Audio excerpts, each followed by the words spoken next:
Raila's self-announced exit from the political front in Kenya has not taken the prominence I would have expected it to take.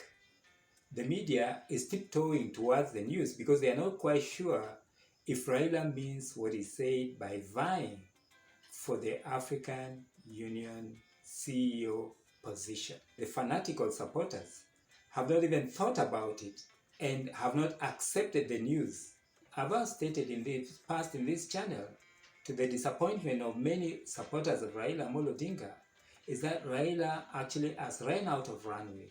As a matter of fact, the decision to exit the scene not only surprised his supporters, but it also surprised Raila himself. You see, so that going to Bondo thing that was so popular for some people and some politicians, especially in Kenya Kwanza, has come as a surprise to them. And I'm really actually wondering, what else will they use to campaign in 2027? Well, regarding the fanatical supporters, I would say some of they don't know who Raila really is. They just like Raila. To them, what has really happened is that right now they cannot believe that Raila is actually exiting the political scene, especially just given that last week alone, Oburu Odinga himself said a lot of stuff about Raila not exiting the political scene, about them not supporting Kalonzo Musyoka, and a lot of other stuff that went on. And I can tell you that is a big shock for Raila's fanatical supporters. I wonder what they will tell me this time when actually Raila himself has seen and has known and has agreed with our view. It would not be beneficial to him to run in 2027 for various reasons, and I would like to repeat them for the sake of those people who've not watched this channel before. You see, when William Samoei Ruto says that even if Oburu Odinga became the IEBC chairman, Raila is going nowhere, doesn't that ring a bell? Does it ring a bell to anybody? When Raila Amolo Odinga himself vied in 2022, when Uhuru Muigai Kenyatta was the president, when he had handshake, when he was in the system, and all this, and he still lost, at least by 200,000 votes. Doesn't that ring a bell to someone?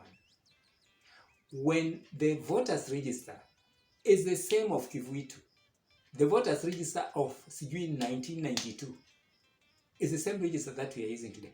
Can't you wake up and see?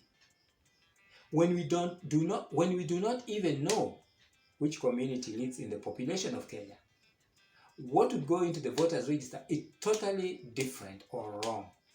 And opening the server is not just opening the server.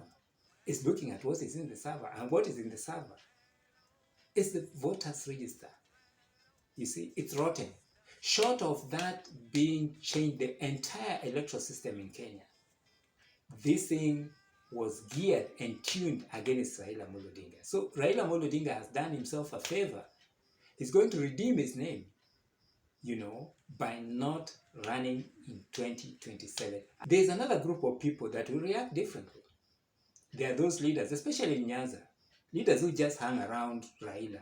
Yeah? They just hang around, they use Raila, actually. They don't contribute to his campaign. They've never contributed to his campaign. Some of them, I've never seen them. I only see them when they are governors, when they are what. They don't contribute to Raila's campaign, especially in Luo Nyanza. You see, they will suffer because they will now get out of the scene and people will be elected. Those performers will come through. You see, so there are also those people who are sycophants. People who want to make Raila feel happy, people who want to praise Raila, want to adore, the way they are adoring Ruto right now. Say anything about Ruto and they will kill you. Similarly, say anything about, you see, those people now will be lost for a while. Some of them in there are thugs, and I can tell you there's a lot there. Not people who really know what Raila has done for this country. Raila has suffered for this country. Raila has fought for this country. Raila has actually sacrificed for this country a lot. A lot.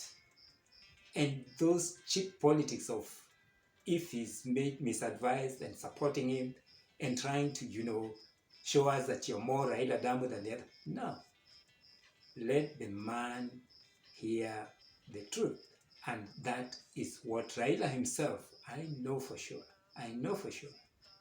prefers to hear. He makes his own decisions, and this is one of them, where everybody else, apart from some of us who've been talking about Raila not running in 2027, no. The other category of people are, of course, like Kalonzo Musyoka, will definitely be a beneficiary of this, and those people who are vying in Azimio. As a matter of fact, it's good for Azimio.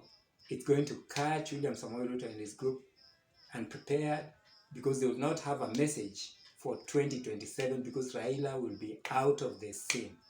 And I hope and I know that Raila will support the next presidential candidate of Azimio the way he supported Mwai Kibaki, and it will be a real run for William Samoei Ruto. I support the decision not to run or vie for president in 2027 for reasons that I've already stated. Raila's shoes are huge, and believe you me, it will take time for Kenya to get another Raila. Do you think Raila has made the right decision? How about those leaders who just hang around Raila? And how about the fanatical supporters of Raila Amolo Odinga? At least one, why no? So those ones who are saying, end a bundle, these guys will cry woof when Raila will have exited the political scene.